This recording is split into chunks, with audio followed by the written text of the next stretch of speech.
Ya. Assalamualaikum warahmatullahi wabarakatuh. Waalaikumsalam warahmatullahi Waalaikumsalam warahmatullahi wabarakatuh.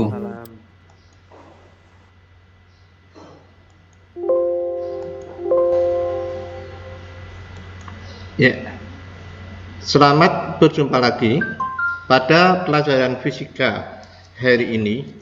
Pada saat ini kita sudah memasuki bab baru adalah optik fisis. Pada optik fisis ini kita akan mempelajari interferensi. Ya.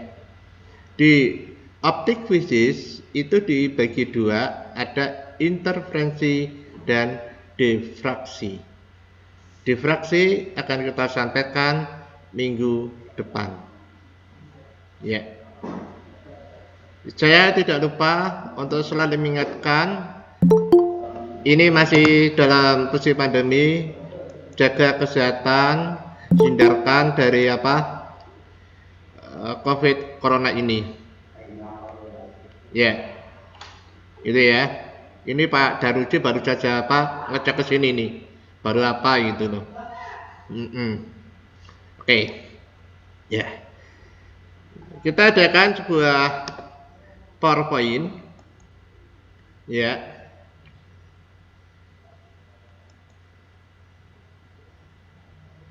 Interferensi.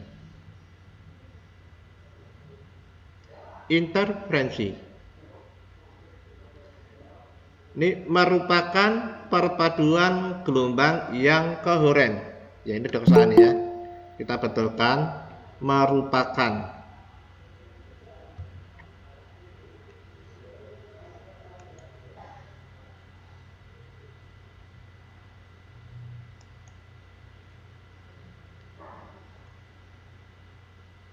Merupakan perpaduan gelombang yang koheren. Koheren itu kita kenal di matematika adalah sama dan sebangun. Itu dinamakan koheren.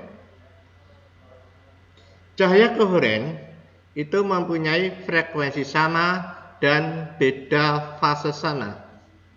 Dan kita ketahui bahwa cahaya pindah dari medium satu atau ke medium yang lain, baik cahaya maupun gelombang. Jadi gelombang itu bisa cahaya, bisa bunyi, ya, dan bisa gelombang air. Itu waktu berpindah dari medium satu ke medium yang lain, itu yang selalu sama adalah frekuensi. Tapi kalau cahaya koheren itu frekuensi sama dan beda fase sama. Interferensi maksimum, yang dikatakan maksimum itu adalah konstruktif, saling menguatkan, akan terjadi jika delta X itu sama dengan 2M kali setengah lambda. Ini akan menguatkan. 2M ini adalah memakili dari bilangan genap. Ya, bilangan genap itu diwakili dengan 2M. Itu dimulai dari M itu 1, 2, 3. Karena kita masukkan angka 1 kan bilangan bulat pertama itu angka 2. Kalau 1. Bilangan bulat kedua ini dimasukkan 2, berarti 4 gitu ya. Di intervensi. Oke, kita cek dulu teman ada yang masuk itu. Ya. Lanjut ya. Selamat yang baru masuk.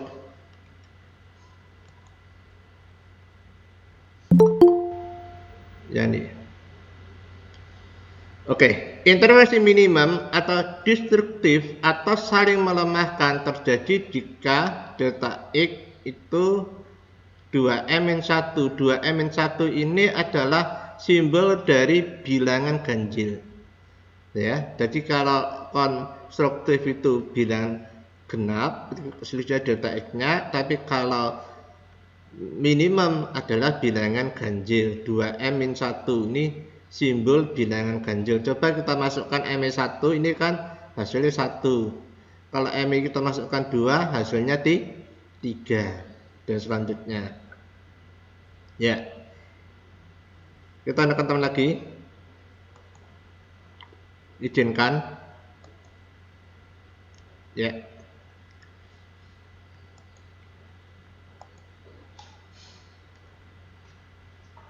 apabila cahaya yang digunakan monokromatik, mono itu satu, kromatik itu warna, berarti cahaya yang terdiri dari satu warna. Hasil interferensi berupa garis terang atau gelap. Di sini kita adakan yang pertama, ada percobaan. Di sini nanti ada 3 topik yang dibicarakan, adalah percobaan Thomas Young, ya, itu sendiri, terus cermin Fresnel. Ini bukan atau tapi dan ya.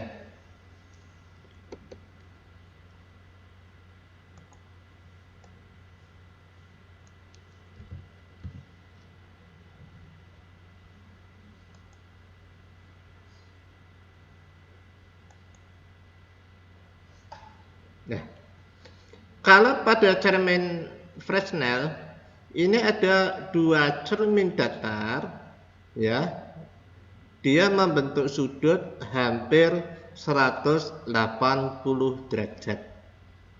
Jadi tidak tepat 180, hampir 180 derajat. Ya.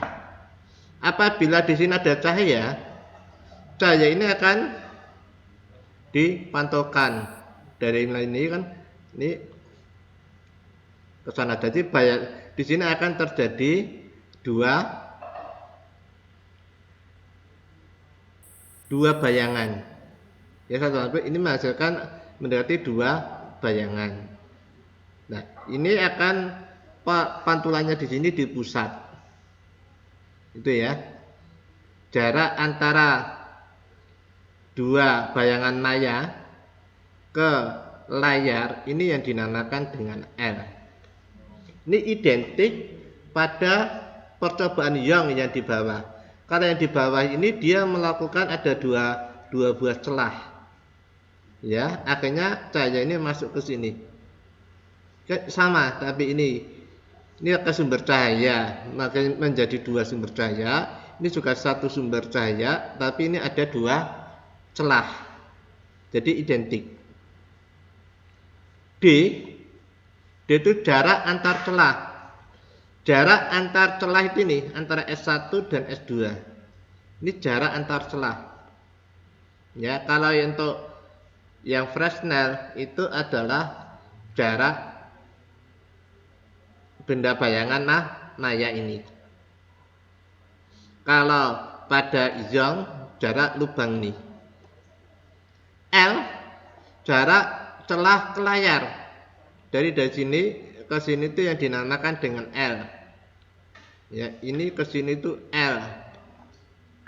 P jarak ode terang atau gelap. Ya, jarak ode terang atau gelap itu pengukurannya selalu dari terang pusat. Pengukurannya selalu dari terang pusat, tengah-tengah terang pusat. Lambda panjang gelombang. Interferensi minimum itu gelap terjadi apabila ya dP per L minimum itu ini kan kelipatan bilangan ganjil 2m setengah lambda.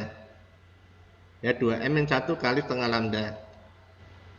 Interferensi maksimum atau terang terjadi apabila dP per L sama dengan 2m kali setengah lambda. P per L itu nanti bisa digantikan dengan sin theta, sudut yang dibentuk. Ini sudutnya sin theta nanti. Oke ya, di sini bisa sin theta. Tolong di sini pahami untuk minimum ganjil. Tapi ada buku yang menyatakan untuk terjadi gelap maksimum itu dP per L sama dengan m lambda. Itu ya benar kan, sama. Ini kalau dicoret kan m lambda gitu loh. Terus bagaimana kalau yang enggak nih, yang bilangan ganjil? Berarti M kurangi setengah, gitu loh, dikurangi setengah. Boleh pakai gini atau setengah dimasukkan, tapi saya lebih suka yang ini, lebih mudah diingat-ingat. Oke.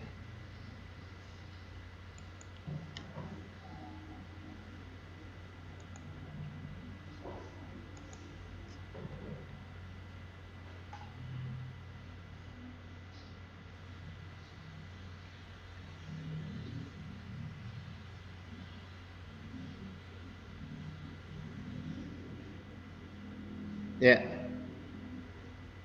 Sampai dengan itu kita lihat ada yang masuk lagi. Sudah, nggak ada yang masuk. Yang masuk ini 33. Ya. Sambil itu kita cek ini yang masuk ya. Nah, nanti kita cek di akhir aja.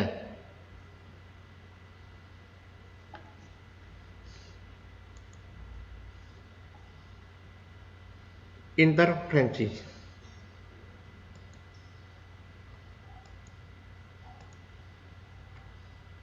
Ya. Ini ada dua celah. Kalau satu benda ini datang, ini akan bergerak, ini gelap terang ke sana, atau ini terjadi sebuah gelombang. Ini gelombang air yang ditetesin, ini akan bergerak nyamping. Kita lihat dalam bentuk slow, lambat. Ini kiranya. Anda bisa bayangkan apabila Anda di kolam atau Anda masukkan sebuah batu, itu kan ada gerakan gelombang ya, transversal pada air itu yang menuju ke tepi. Ini gambarnya seperti ini. Ya. Kalau ini dua, oke.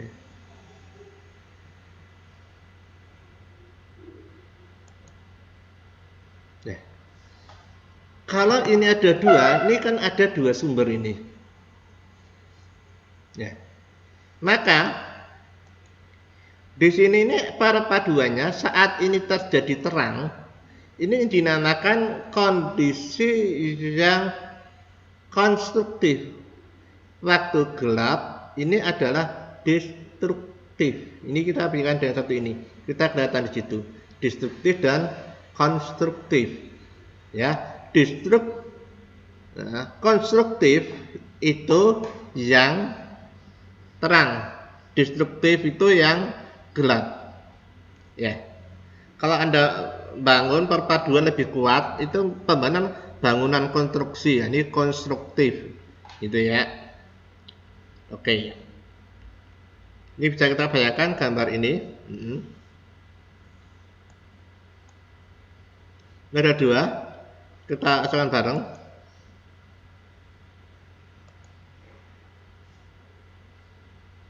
Lihat satu gerakan secara slow.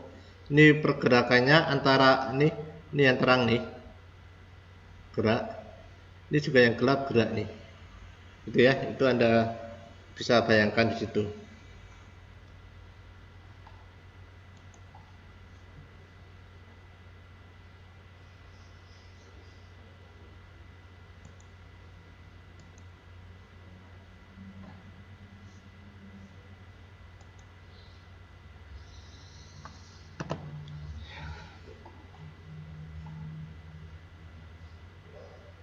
Ulang lagi.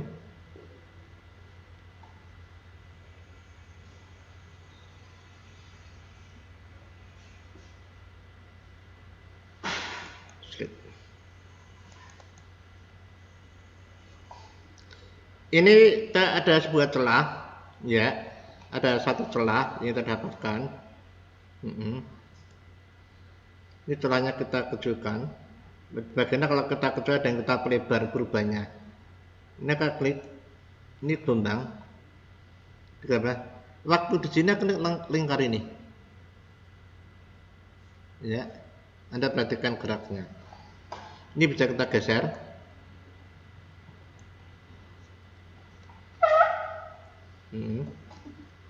Ya, kalau celah ini dipersempit, apa kejadiannya?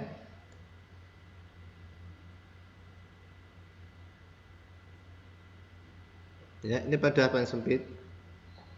Kelihatan ya, ini terang gelapnya kan gerak. Ini yang tadi lurus, berarti ini geraknya masuk ke dalam sebuah lubang, ini berarti gerakannya sebagai titik. Karena pada brand ini dia akan terhenti. Gitu ya. Oke.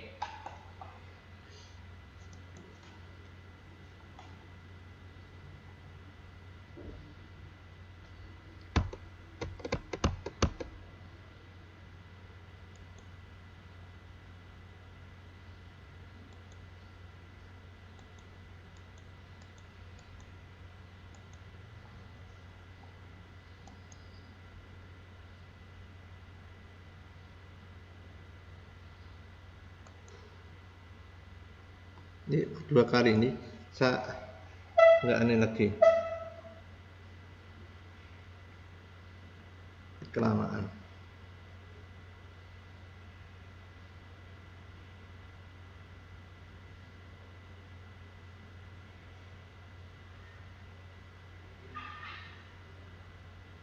Slide.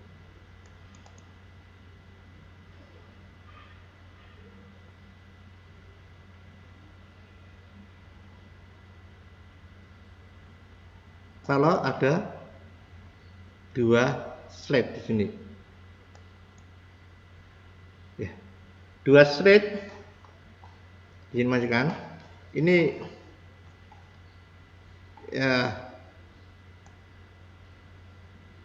kita perkecil bagian hasilnya.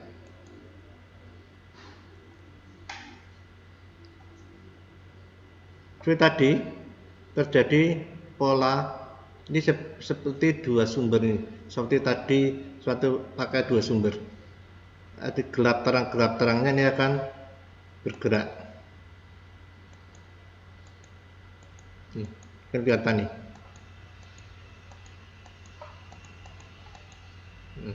Kita geser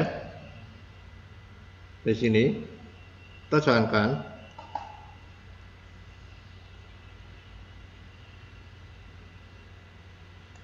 Nah, saat di sini ini terjadi, ini tarik garis udara sampai di sini di tengah-tengahnya. Ini nanti terang di sini adalah merupakan terang pusat.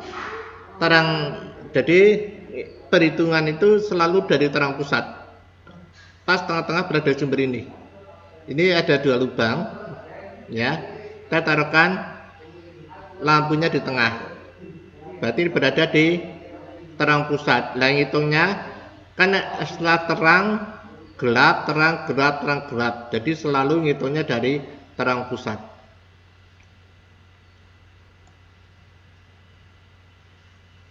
Ya, kita pendekkan. Ini juga kita kecilkan. Nah, ini yang paling kecil pendek. Bagaimana kita lihat sekarang hasilnya.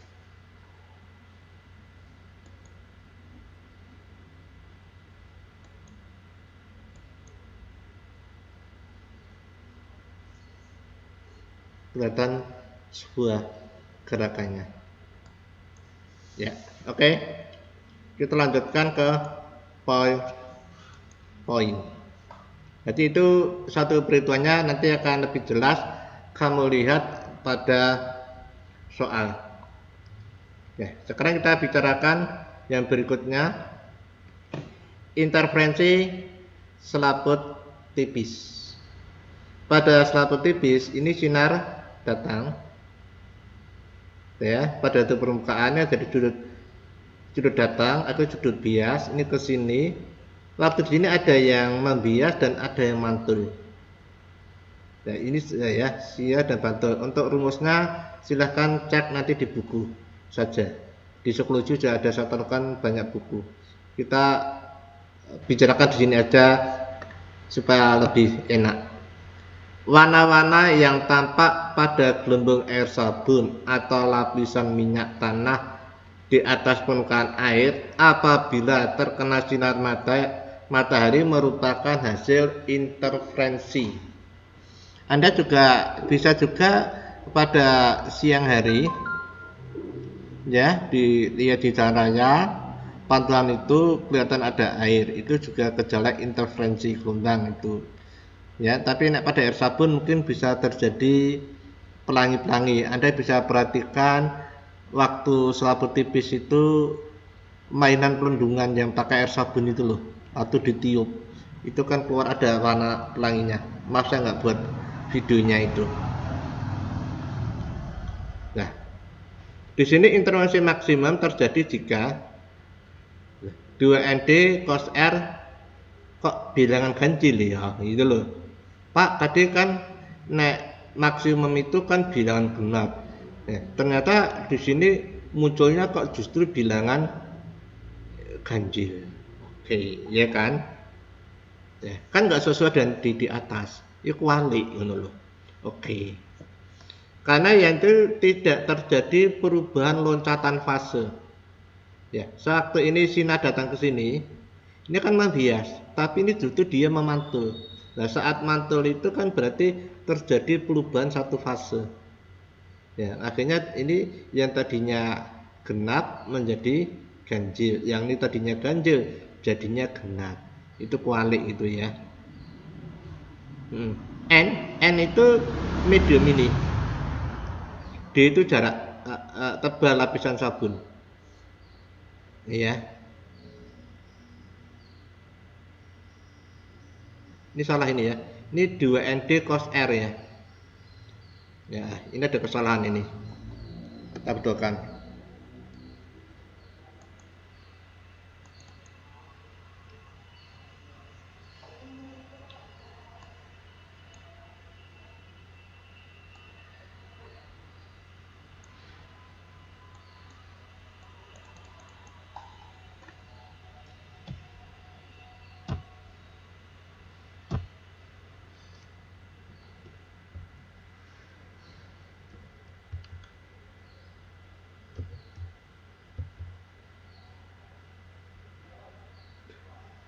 Cos R.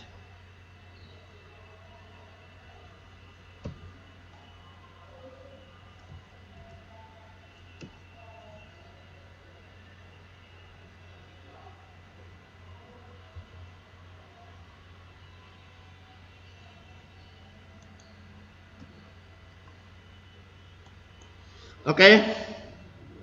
Apabila sinyal itu datangnya tegak lurus, I-nya kan 0.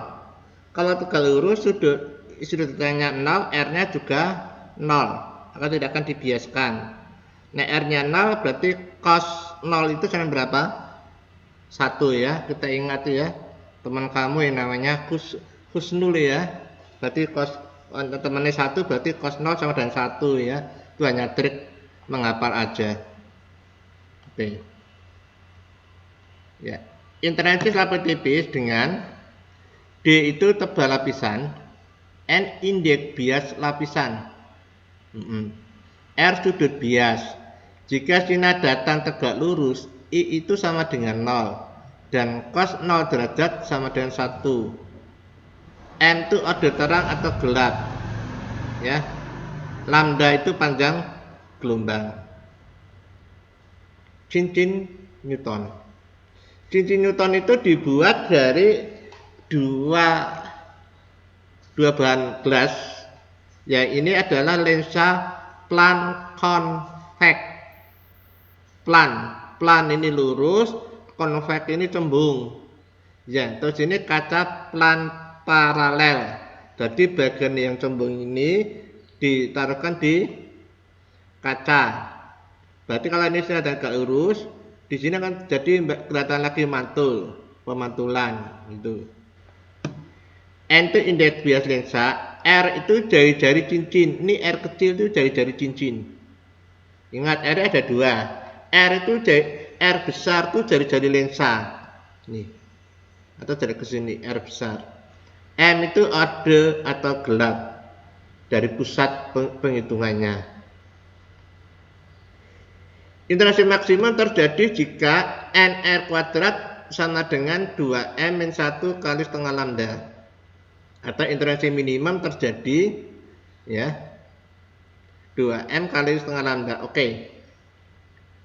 Di sini ada di dua hal tadi, di pada lapisan tipis dan cincin Newton itu maksimumnya malah ganjil ya. Karena di pelompatan itu. Tapi di awal pada Fresnel itu maksimumnya kelipatan bilangan genap. Anda akan menggunakan bilangan genap ganjil boleh, atau akan menggunakan yang satu saja, misalkan ini M lambda boleh. Nek ini L langsung, berarti ini nek yang ganjil kurangi setengah. Oke. Di sini yang kita dapatkan topik-topiknya ini, kita akan bicarakan kepada Anda untuk soal-soal yang pernah dikerjakan kemarin. Kita cek ada yang masuk lagi enggak? Enggak ada ya.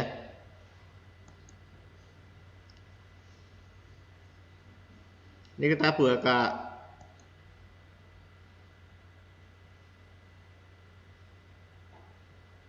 ini tadi udah buat sini.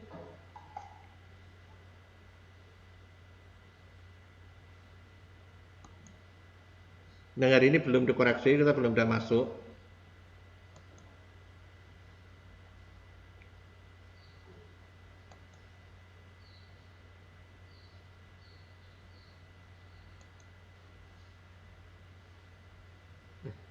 Bentar. Bukan nih optik apa?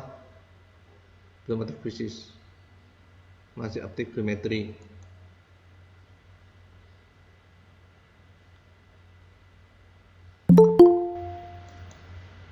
Pembiasan pada bidang datar. PR-nya itu yang kemarin pembiasan pada bidang lengkung ya. Coba pada bidang datar ini kita lihat dulu bagaimana kondisinya. Ini ya, berarti 47,5%. Berarti yang paling jelek itu soal nomor 4. Ya, nilainya paling jelek. Ya, kita akan ulang sebentar untuk membahas ini soal yang paling jelek itu kenapa gitu loh. Ya, hasilnya. Kita akan buka soalnya.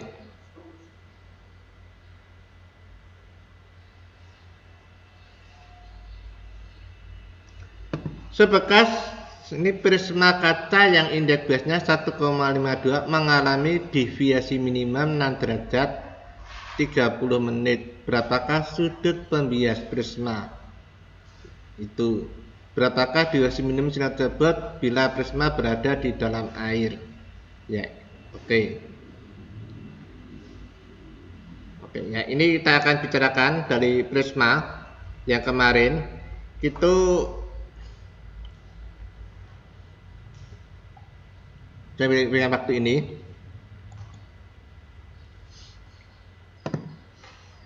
Ya. Kita masih banyak yang kacau. Kapan sih prisma itu rumusnya ada 3? Kapan dipakainya gitu loh.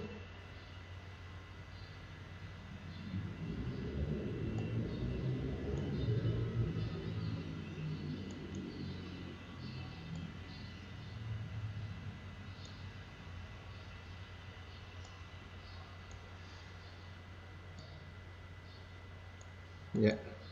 Ini kita ada prisma. Anda harus ingat kapan pemakaiannya itu. Kita buat kalau di sini ada apa? Sinar datang ke sini. Ya. Ini sinar datang, maka kita adakan lagi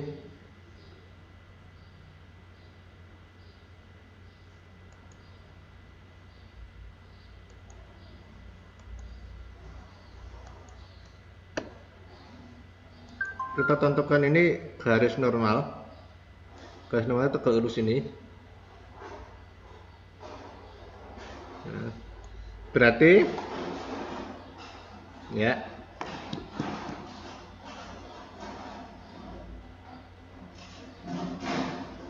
ini yang dinamakan sudut datang. Sudut datang I. Terus selanjutnya ini akan dibiaskan mendekati garis normal, ya. Nah, terus kita cek lagi teman ada yang masuk enggak.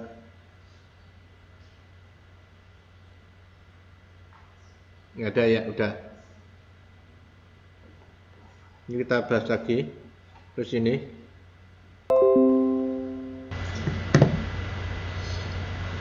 kita tentukan lagi. Ini garis normal. Ini setelah terkait dengan display ini, kita beri warna hitam. Kita buat yang tipis saja. Terus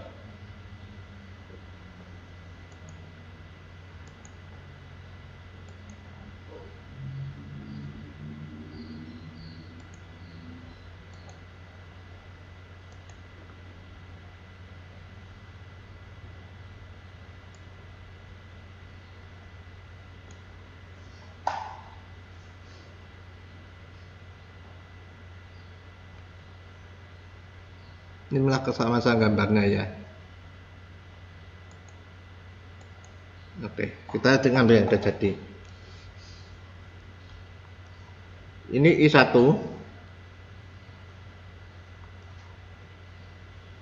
ini R1, ini I2, ya. I2 itu dari sini hitungnya, ya, garis normal. Ini adalah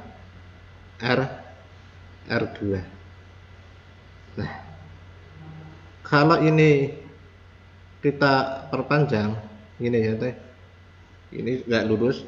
Ini namanya perpanjang, ini namanya sudut deviasi. Ya. Apabila tidak ada keterangan deviasi itu minimum, tidak ada keterangan deviasi minimum, itu rumusnya untuk mencari deviasi itu adalah I1 plus R2 sama dengan beta plus deviasi. Ini bila tidak ada keterangan deviasi minimum. Berarti Anda kalau diketahui I1 mencari R1, terus dari R1 kita mencari I2, terus baru mencari R2. Kalau tidak ada keterangan. Tapi bila ada keterangan deviasi minimum gitu loh. Ada keterangan deviasi minimum, itu kita lihat betanya. Ya, kita lihat kalau ada deviasi minimum itu dilihat betanya. Kalau betanya itu lebih besar, ya, ada buku yang 10 ada 15. Kita baca aja ya. 10 aja ya. 10 derajat. Nah, karena sin 10 derajat atau sin theta itu akan mendekati theta. Tapi sudutnya ini bukan derajat, tapi sudutnya dalam radian. Ini akan sama, ya. Kalau ini lebih besar, berarti ini bukan deviasi minimum, beta lebih besar dari 10, ya. Ini adalah rumusnya sin setengah beta deviasi minimum kali ini N, kalau ini N1, sini N2, berarti N12 sin setengah beta. Ya, ini ingat ya. Ini untuk ada kata deviasi minimum, lihat betanya. Tapi nek betanya itu lebih kecil dari 10, maka rumusnya bahwa deviasi minimum itu sama dengan N12 itu min 1 kali beta. Ini yang masih kacau kemarin. Ya, ini kita ada di situ. Ya. Oke. Itu hanya kita bahas sepintas. Sekarang kita lihat soal yang kemarin.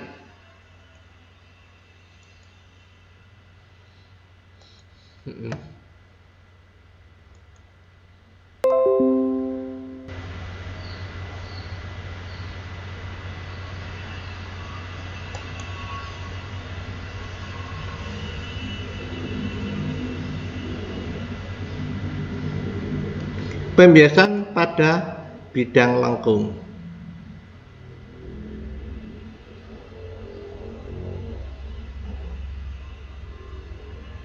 Ini belum dikoreksi ya ini ya. Baca masuk.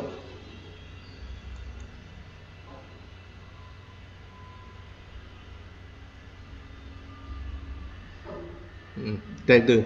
Sekarang kita bicarakan cermin. Banding kita bahas yang kemarin. Di mana letak kesalahannya, kita lihat yang paling banyak salah aja. Oke. Di sini yang banyak salah itu adalah soal nomor 5. Ya baik-baik, kita cek dulu 28. Nomor 5. Kenapa ini banyak salah gitu loh ya. Kita lihat soalnya. Supaya Anda tahu di mana banyak letak kesalahannya.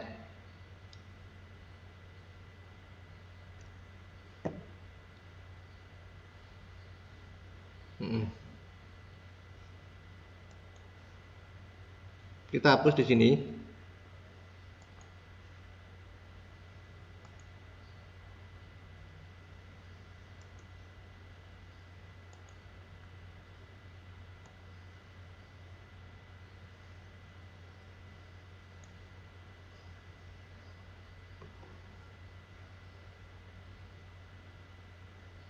Ya, ini kurang lengkap cerminnya. Kita lihat dari soal aja. Soal nomor 5. Oke.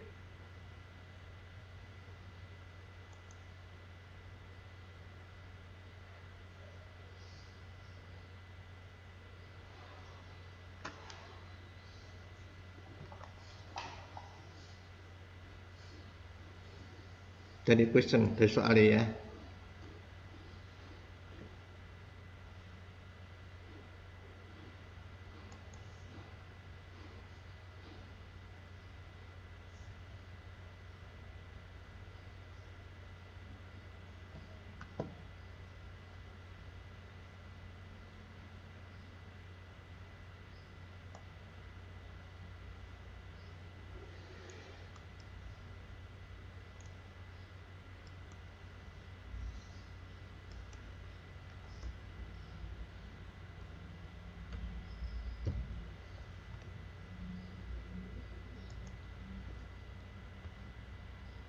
Belum di sini. Ini nggak mau.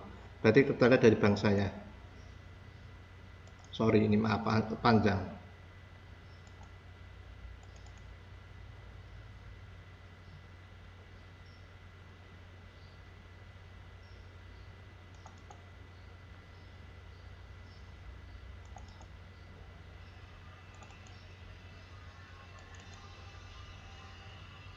Cermin.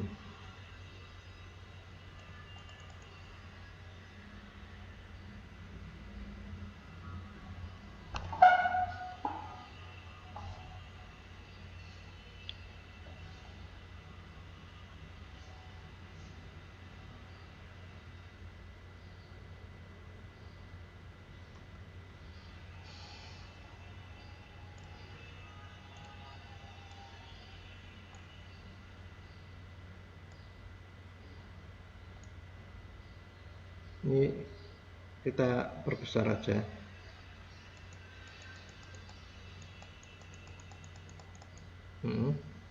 Terus ini kita kopikan, tiba-tiba ke sana.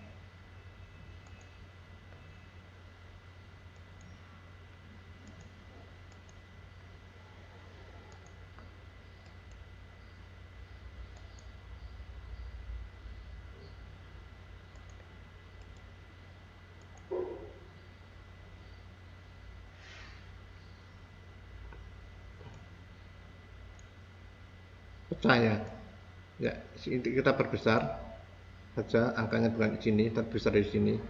Ini kita kecilkan.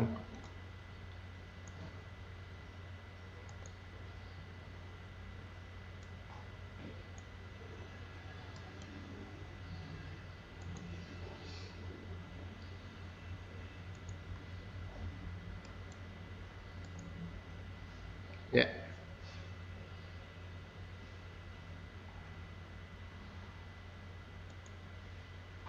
Cermin cekung dengan jari kelengkungan 24 cm berhadap-hadapan dengan cermin cembung yang jari kelengkungannya 12 cm dan pada jarak 12 cm satu sama lain. Sumbu utamanya berimpit. Di tengah antara kedua cermin itu terdapat benda bercahaya. Berapakah jarak antara bayangan yang dibentuk oleh cermin cekung sendiri dan bayangan? Nah, ini enggak nih. Jadi ini intinya gini. Itu bayangan itu dibentuk oleh cermin cekung sendiri, itu ketemunya piro sih? Terus bayangan itu, benda itu oleh cermin cembung sendiri itu ada berapa gitu loh. Berarti tidak dari cermin benda itu dipakai cermin cekung terus pada cermin cembung, tidak. Soalnya benda itu berdiri pada cermin cembung, bayangannya ada berapa, benda itu lagi yang semula pada cermin cekung ada berapa. Jadi jarak bayangan yang dibentuk cermin cekung dan jarak dengan bayangan dibentuk cermin cembung itu berapa, itu yang ditanyakan gitu. Itu kebanyakan salah seperti itu. Terus nomor 1 ini nomor 1 di cermin itu kebanyakan salahnya adalah gini. Kebanyakan salahnya. Kita bicarakan di sini biar apa? Kita habiskan waktu ini.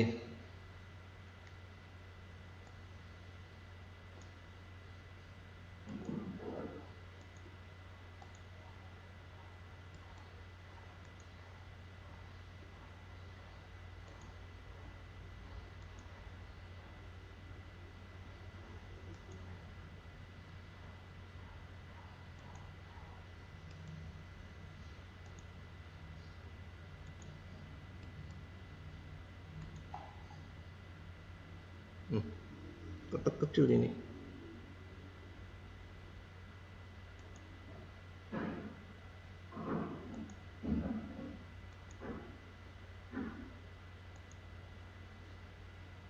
Yang makin aja yang besar.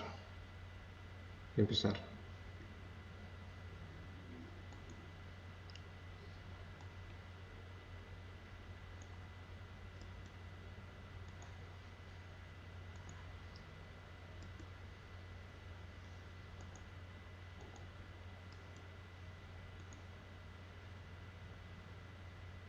Oh, ini 50 sorry ini.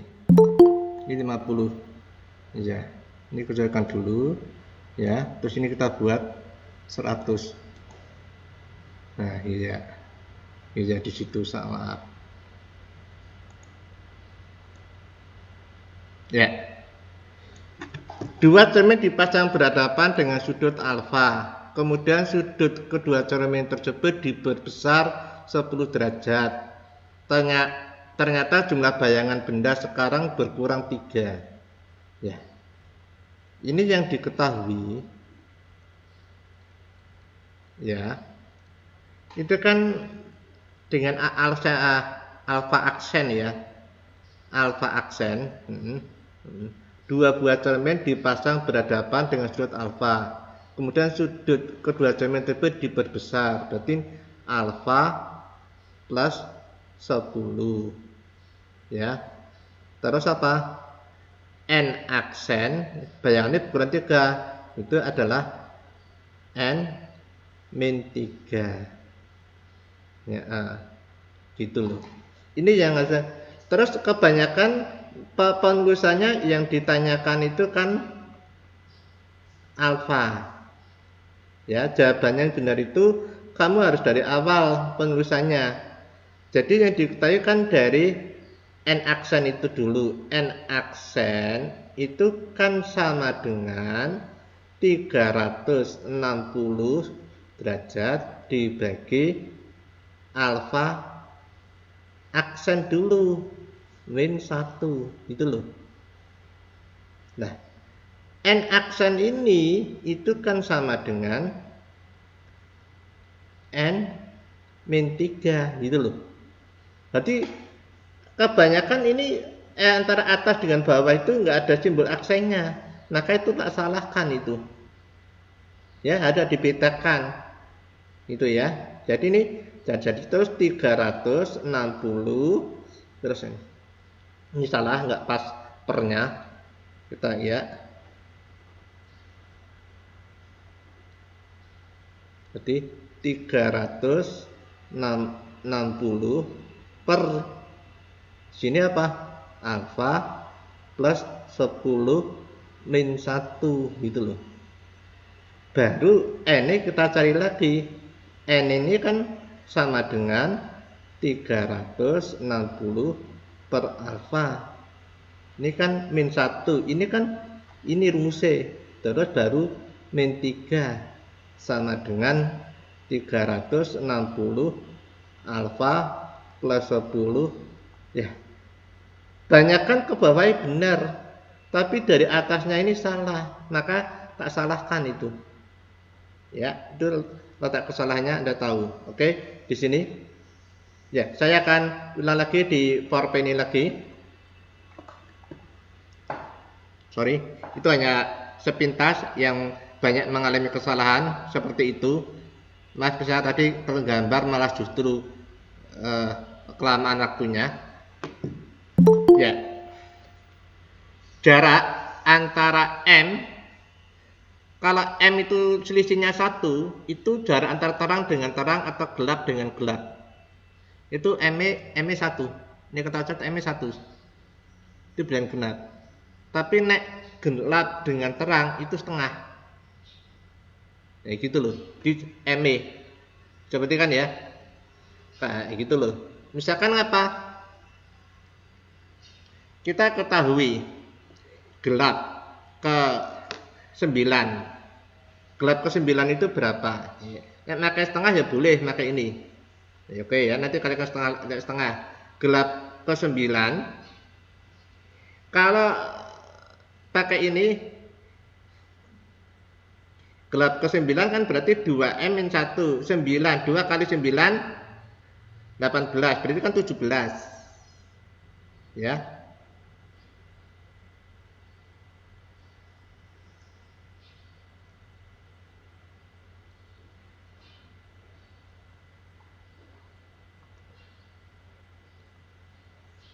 Gelap ke 9 ya. Untuk ini nek gelap ke 9 kita ganjile. Ini kan ganjil ke 9, 2 kali 9 18 kurang 1. Ini kan berarti didapatkan 17. Terus terang kelima. Kalau terang kelima itu bagaimana? Terang kelima kan ME 5. Berarti kan ini didapatkan berapa? 10. Ya, selisihnya berapa? 17 kurangi 10 ini kan 7. Ya, Ra. Tapi 7 kalau Anda gunakan ini kan di sini ini kan dikalikan setengah. Berarti selisihnya 3,5 M. Udah enggak? Ini ya, kita ulangi. Gelap ke 9. Ya, gelap ke 9 itu kalau dipakai rumus ini 2 kali 9 17. 18 kan 17. Terus dengan terang kelima. Kalau terang kelima itu 10. 10 kurangi 17 itu 7. Berarti itu loh.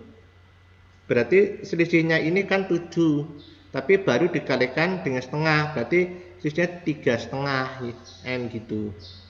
Itu aja ya, sampai di sini. Ya, kita absen dulu. Di sini kita lihat supaya apa? Kita nyaman. Kita dari sini. Ya, ini sudah dari sini. Nanti kita cek dari sini juga. Saya dari absensi. Anjani sudah. Ya. Ya.